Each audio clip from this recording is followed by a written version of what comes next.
দীর্ঘ প্রতীক্ষার অবসান হলো। টানা খরার পর নীলফামারীতে নেমেছে স্বস্তির বৃষ্টি। প্রথমে গুঁড়ি পরে মুষলধারে শুরু হয় বৃষ্টি। এতে জনজীবনে কিছুটা স্বস্তি এসেছে। বৃহস্পতিবার বিকেলে 4:30 থেকে জেলা শহর সহ বিভিন্ন উপজেলায় বৃষ্টি নামে। টানা খরায় পুড়ছিল কৃষকের ফসল, শুকিয়ে চৌচির হয়ে গেছিল ধানক্ষেত। এর মধ্যে বিভিন্ন জেলায় বৃষ্টি হলেও নীলফামারীতে ছিল না বৃষ্টির দেখা। বৃষ্টির জন্য চাতক পাখির মতো অপেক্ষায় ছিলেন নীলফামারীর মানুষ।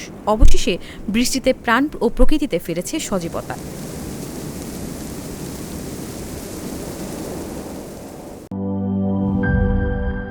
She is brave. She is free.